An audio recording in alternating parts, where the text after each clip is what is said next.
अगर माँ जीवन की सच्चाई है, तो पिता जीवन का आधार। अगर माँ के बिना जीवन अधूरा है, तो पिता के बिना हम अस्तित्व विहीन हैं। माता-पिता की इम्पोर्टेंस को शब्दों में आंकना बहुत ही मुश्किल है।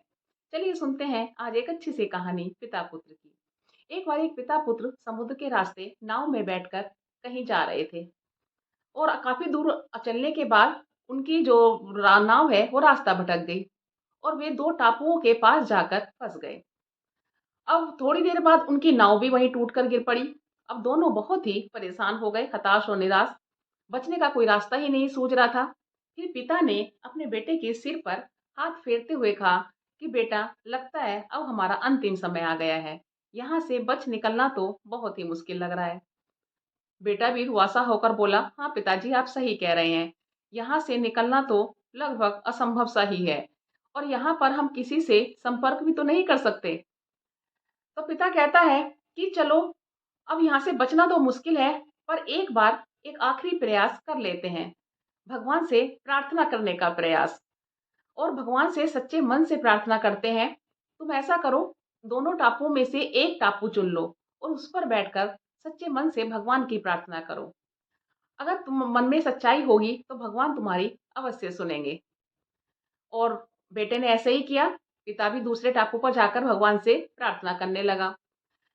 बेटे ने भगवान से प्रार्थना की कि हे भगवान, यहाँ पर इस टापू पर अच्छे-अच्छे फल-फूल वाले पेड़ आ जाएँ, जिनके फल खाकर मैं अपना जीवन बचा सकूँ और मेरी मृत्यु ना हो।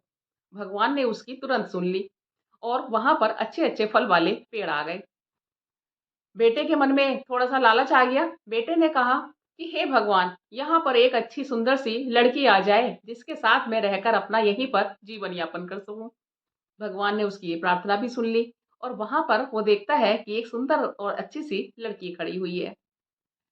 बेटे ने फिर अपनी अगली प्रार्थना की कि हे भगवान, यहाँ पर हमें हम हमारे बचने का कोई माध्यम मिल जाए। यहाँ पर एक नाव आ जाए, जिसमें बैठकर हम बच सकें। भगवान ने तुरंत उसकी प्रार्थना सुन ली और वो आँख खोल के देखता है तो कि उसके सामने एक नाव खड़ी है। अब बेटा जो है तुरंत उठा और उस लड़की को साथ लेकर नाव में जाकर बैठ गया और वहाँ से जाने लगा। तभी ऊपर से भगवान जी बोलते हैं कि क्यों भाई, तुम यहाँ से अकेले-अकेले चल दिए, अपने पिता को लेकर नहीं जाओगे? तो बेटा बोला कि पिता ने ज़रूर बुरे कर्म किए होंगे, तभी तो उनकी प्रार्थना नहीं सुनी।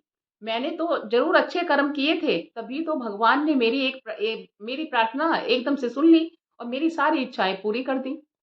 भगवान ने कहा कि तुम ये नहीं जानना चाहोगे कि तुम्हारे पिता ने क्या प्रार्थना की थी?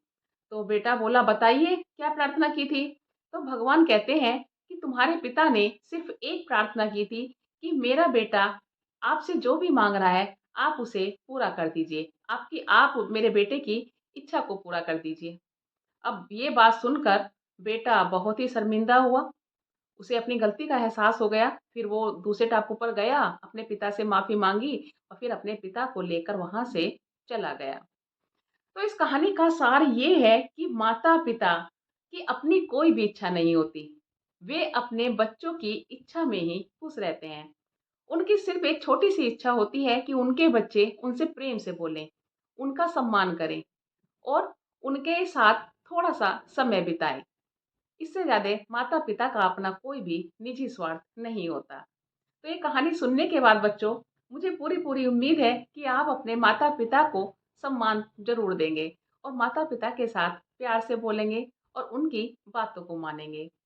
राधे-राधे।